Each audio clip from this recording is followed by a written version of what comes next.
Hello my friends, my name's Bella. I'm so happy I could make it because today I'm going to be talking about all of the books that I read, all of the animes and K-dramas that I watched, everything that I loved, everything that I hated, everything that made me cry. Literally, I'm about to take you guys on a journey and I'm really excited because I read some really good books, but especially I watched some really good animes and I can't wait to talk to you guys about everything. Just a quick overview, these are all of the books that I read. I read a total of 8 books. Not my best reading month, but I do feel like I read some good books, so I'm not too disappointed. I've been reading like over 10 books every month since January, and I feel like this is the first month where I was like, maybe not. Let's skip reading for this month. But I still managed to read quite a few, and there's 1 reread, 2 mangas, 1 poetry collection, so we definitely have a mixture of things.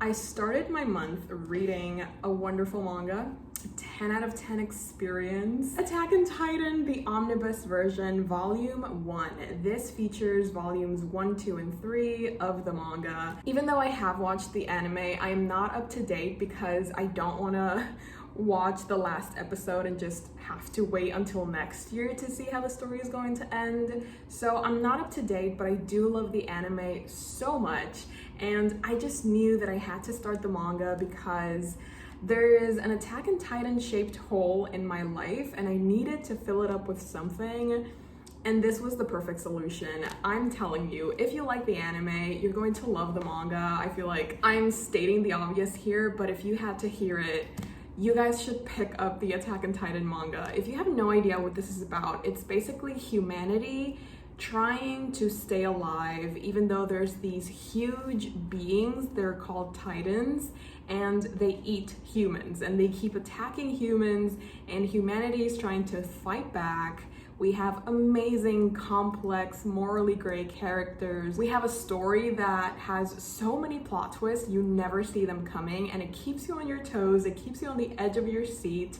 It's so wonderful, and this story was just such a joy to read. Obviously, it's gory because humans are getting killed, but it's just so fun. I'm sorry, like, it's so fun. I love spending time with these characters, especially Levi and Mikasa. Like, it's a wonderful experience. And reading this, having the opportunity, the honor to read this volume was just a perfect way to start my month. Since I started my month with a manga and I loved it so much, I think that sparked, or it sort of like reignited my need to watch anime. So I watched a total of 7 animes in the month of August, and the very first one that I watched was Vinland Saga. It was fun, I will give you that. It was pretty fun. The characters, it's a nice experience to get to know them, and you know, the trauma, how they develop, how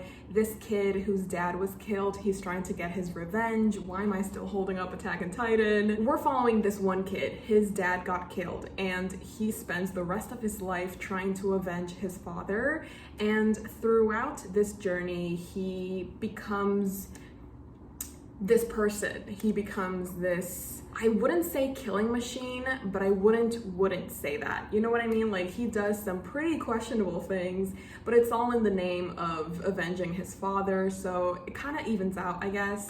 And even though it does have its moments, I wasn't as invested in the story as I wanted to be, so I did end up giving this 3 stars. Would I give my life to these characters? For now, it's a no, but who knows? Maybe season 2 will surprise me and I'll have some new favorite characters. After Attack on Titan and Vinland Saga, I decided to pick up a very summery book. I think this is the only summery book that I have on my read list. Malibu Rising, written by Taylor Jenkins Reid. This was a 3-star, and I was a little bit disappointed by that because if you've been here for a while, you know that Daisy Jones and Evelyn Hugo have my heart. They have me on a chokehold ever since I read them. I've read Daisy like 4 times, I think, and I've read Evelyn twice recently. The expectations that I had for Malibu Rising, of course, after 2 of my favorite books are written by this author, I was like, okay, Malibu Rising is going to blow my mind, it's going to change my world, it's going to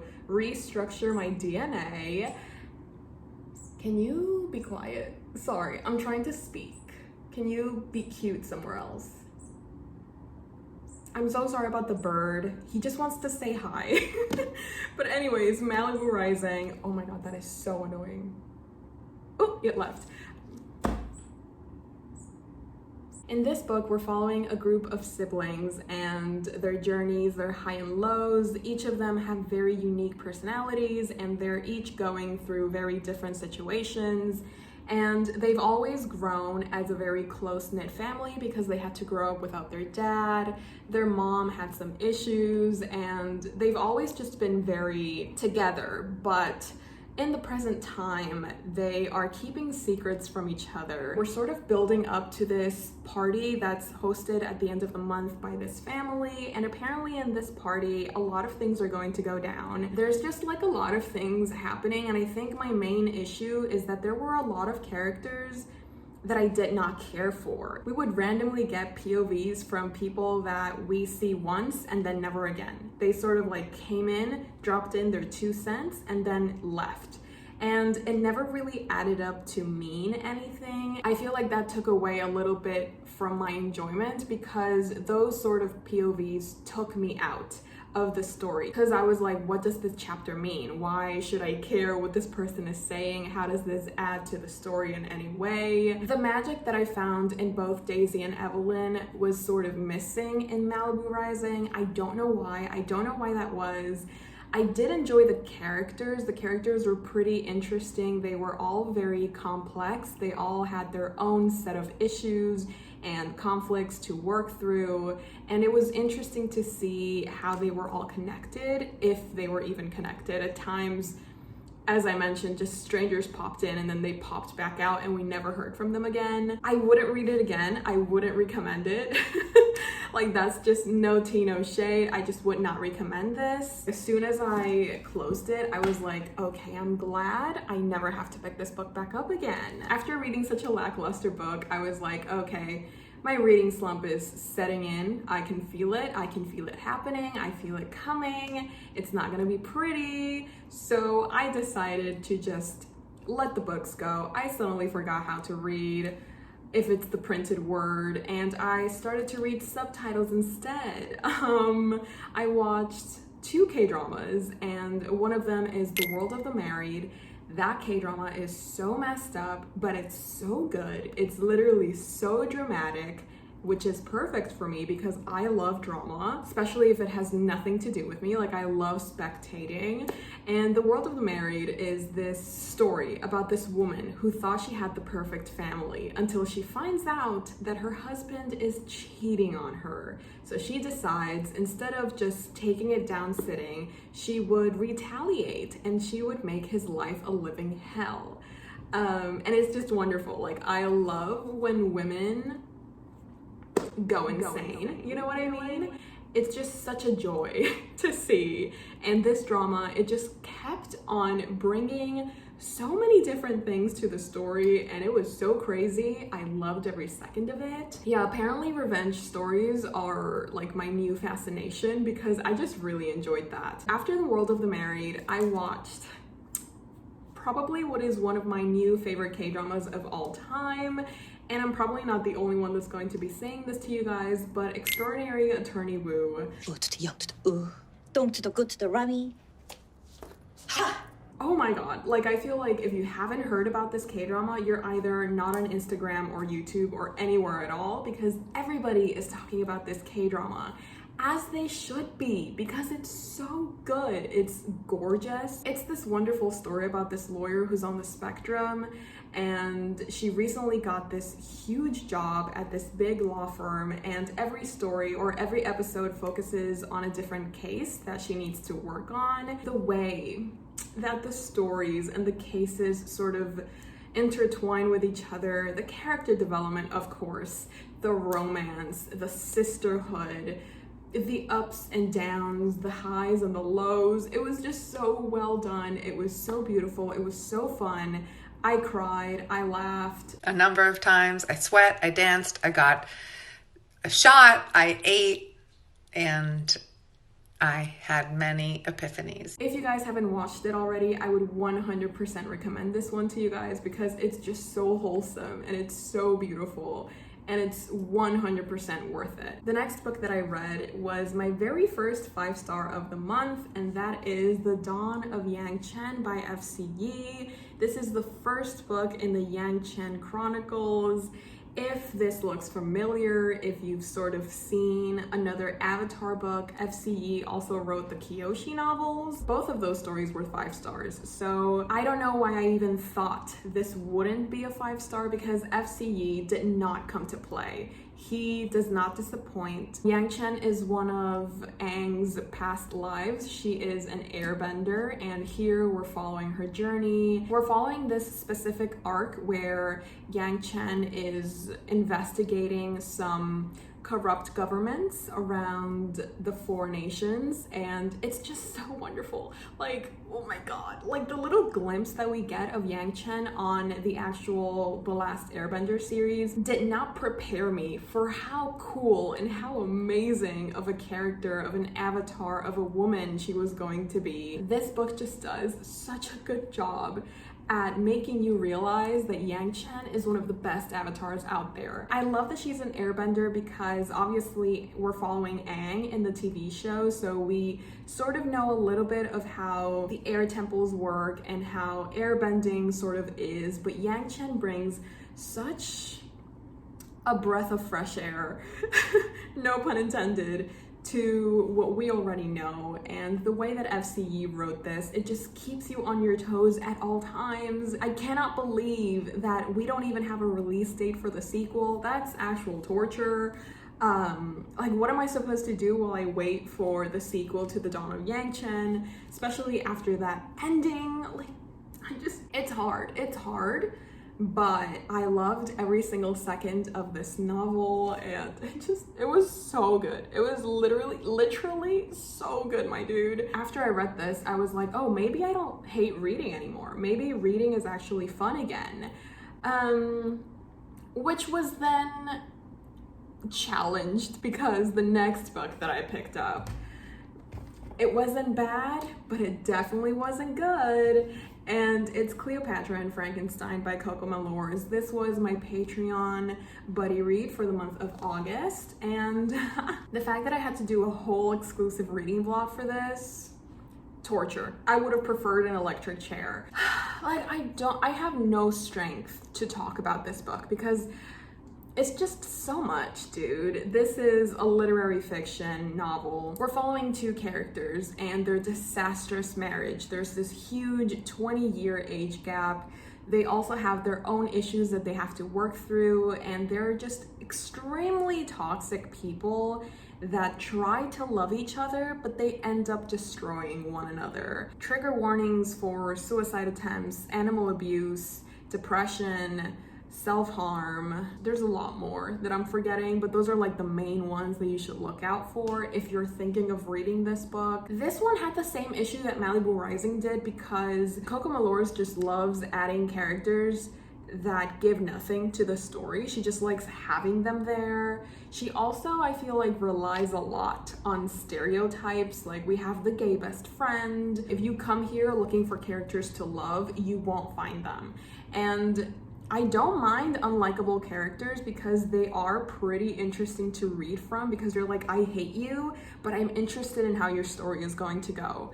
But in this case, I was interested about 20% because, again, this wasn't a bad book. I just feel like there were so many things that could have been done better or handled a little bit better. I also feel like the ending was rushed. After spending like 150 pages doing absolutely nothing and following random characters, you're going to speed up the ending, which is what we actually came here for. Like, I don't know, like, I really want to be nice Because the thing is, I felt so bad when I realized that I wasn't liking this book, because everybody that I've seen either on Goodreads or Instagram or YouTube, they love this book. They would die for this book. They bow down to this story and these characters, and I just feel left out. I feel like there's something wrong with me for not liking such a popular book. And I just kept on trying to gaslight myself. I was like, sis, it wasn't that bad. Come on now, just give it 4.5 stars. Like, it doesn't matter. Just pretend you love this book. Come on, join the herd. But no matter how many times I tried to force myself to be like other people, I just couldn't, because I just didn't like this book. And that's a reality that I just have to accept. Not all of the books that people love, I also am going to love. Yes, I'm probably going to receive some backlash for not loving highly popular books. Like, that's also the price of honesty, apparently. So maybe I'm just not the audience for this, and that is a-okay. That is 100, like, that is so fine. 2 3 stars, and I've only read 4 books. So like, I'm freaking out, I'm spiraling. I'm like, maybe I'm not meant to be a reader this month.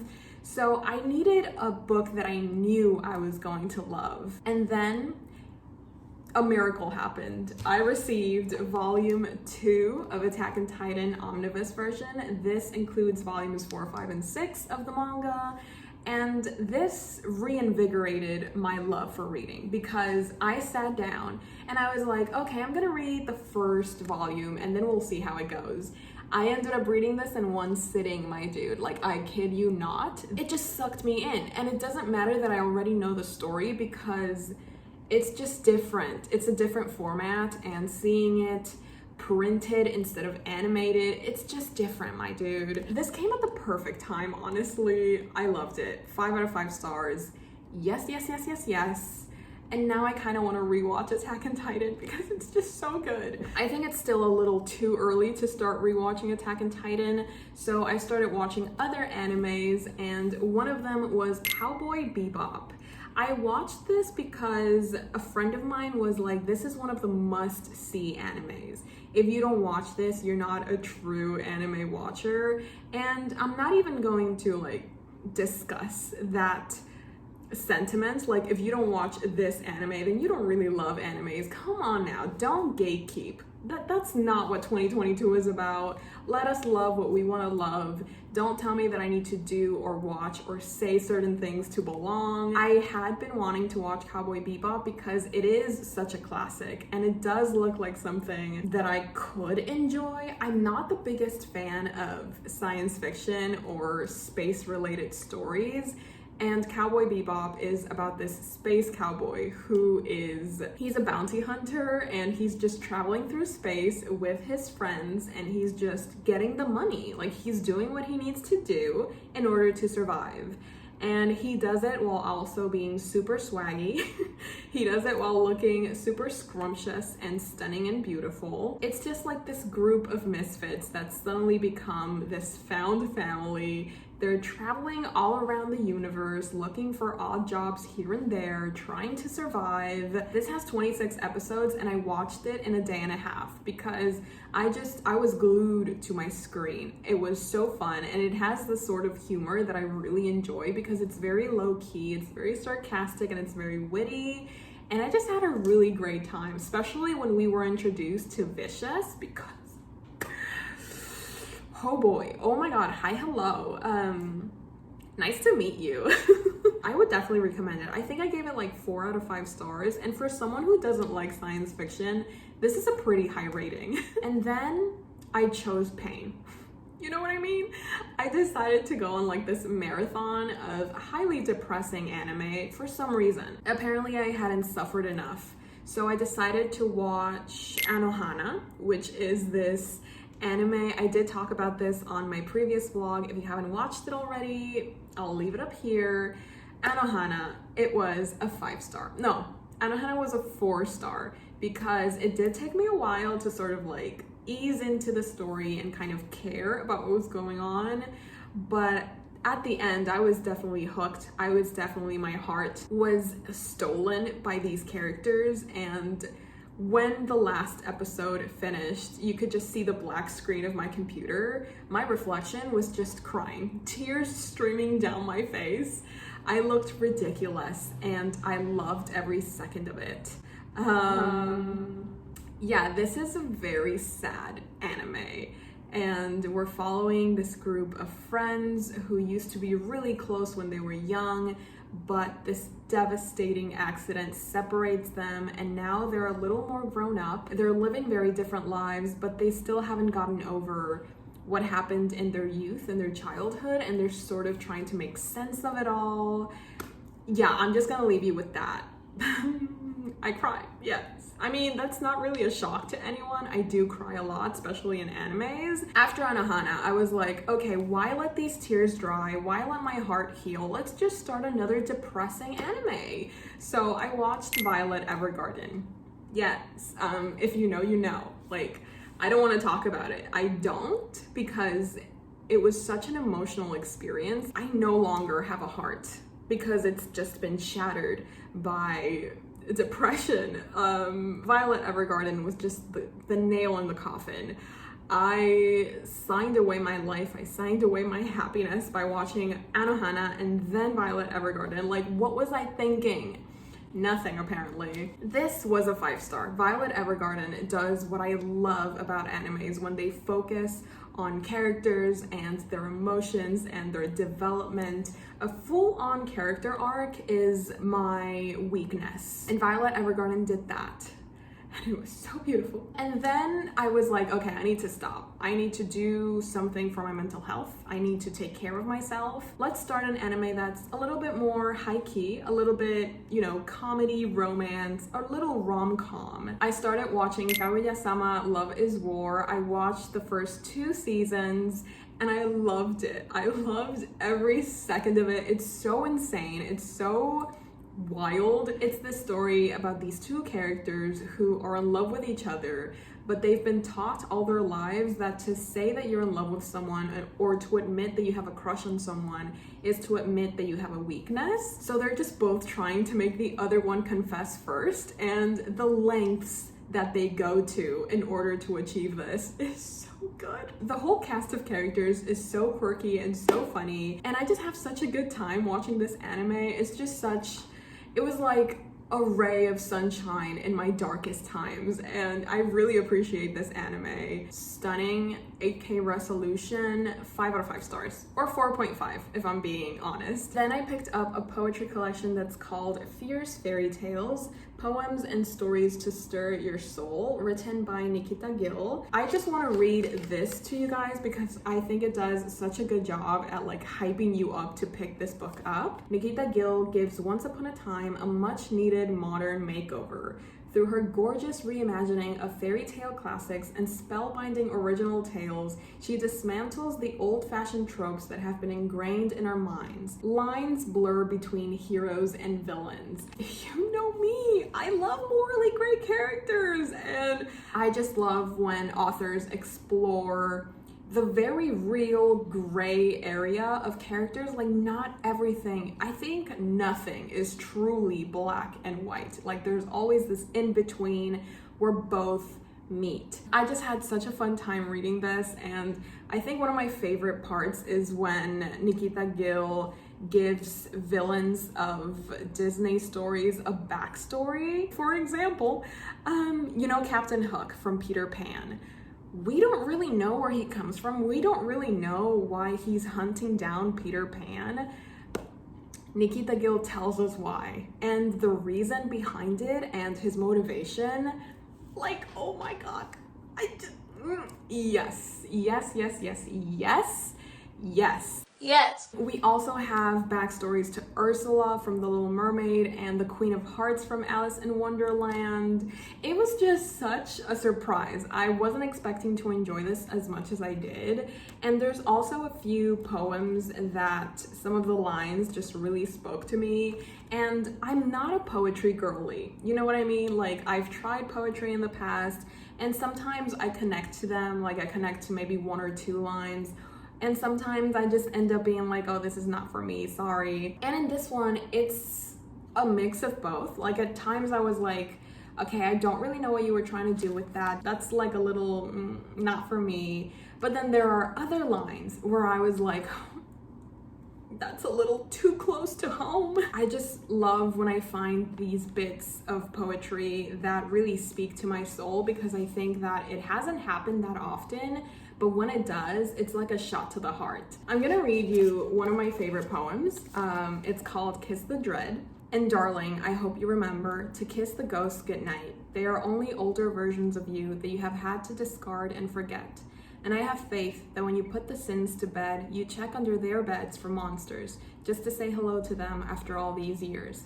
I hope you summon your courage and you invite your demons to tea, and you'll learn to listen to all their stories. So sing a soft lullaby to the things you hate about yourself and get to know them too. Remind yourself the gentleness of your own love is also meant to go to the very darkest parts of you. Can you not? Come on. Can we not?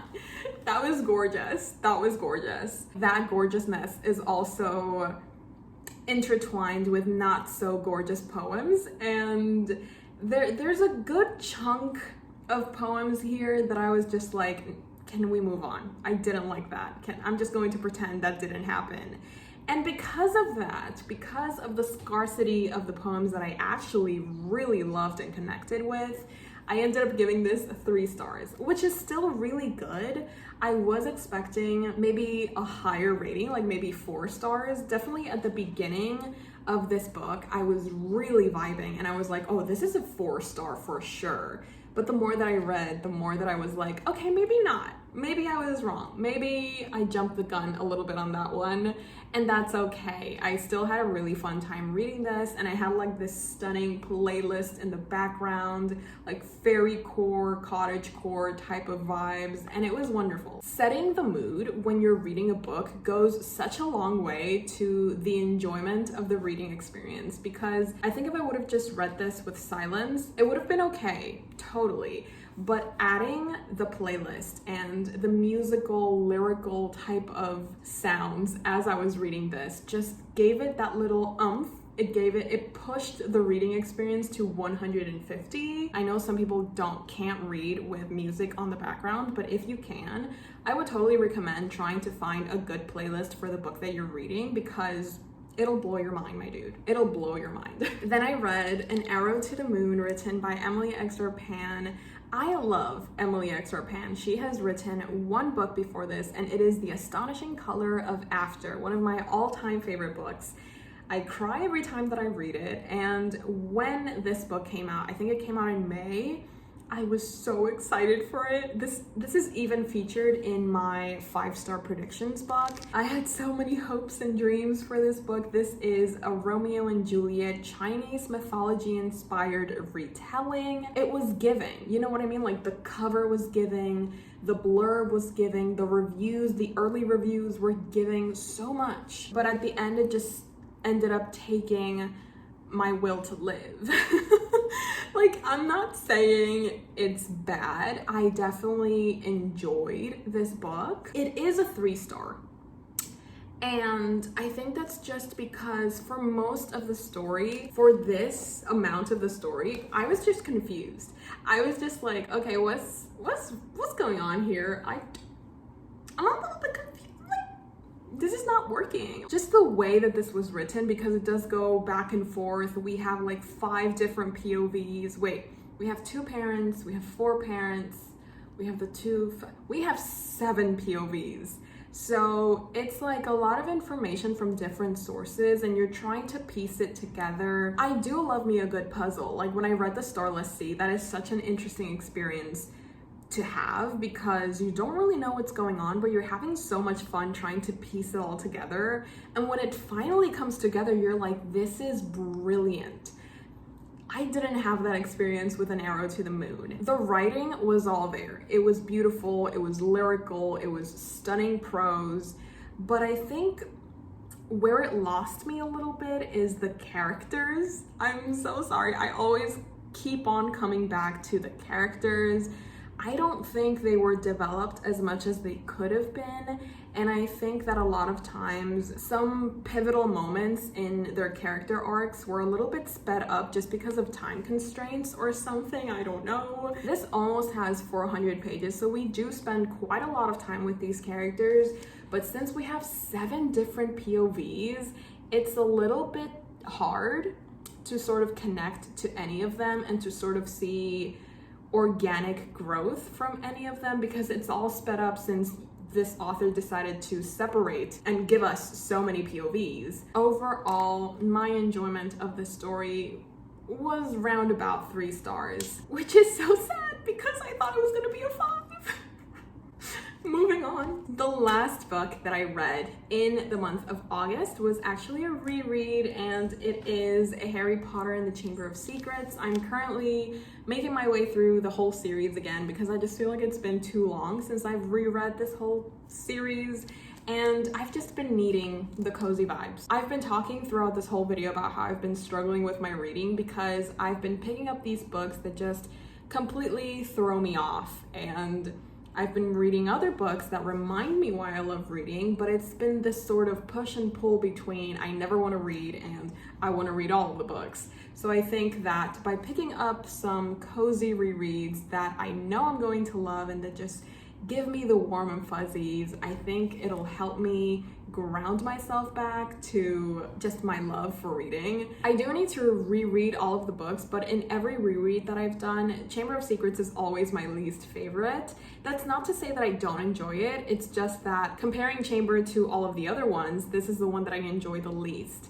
And I think so far that's still true. Let me know in the comments if you have a least favorite Harry Potter book, because it's always so different depending on the person that you ask. And then, oh my god, okay, literally yesterday, I finished watching season 1 of hunterxhunter. You guys have been recommending this anime to me for the longest time, and I'm so sorry that it's taken me so long, but I think I started it at the perfect time because it's just what I needed. Season 1 was wonderful. I loved meeting these characters. I'm officially obsessed with Killua and Gon, of course. Getting to know these characters and this story arc was so fun. I just had so much fun watching this, and I wanted to thank each and every one of you who recommended this anime to me because I just know it's about to become my new obsession and I couldn't be happier about it. So thank you if you recommended hunterxhunter to me. I hope your life is brilliant because you deserve it. Those are all the books and series and animes and K-dramas that I watched, that I binged, that I loved in the month of August. Let me know what your favorite book was. How was your reading month? Did you watch any good K-dramas? Did you watch any good animes? If you have any more anime recommendations, definitely leave them down below. I hope you had a wonderful month, and if you didn't, fingers crossed, September is going to be even better. Sending all of the best vibes to you guys. I love you all so much. Thank you for watching. If you're still here, leave this in the comments below so that I know that you stayed until the end. Thank you so much for watching. Let's have a little hug. There we go. Hi. Thank you so much for watching, and I will see you next time.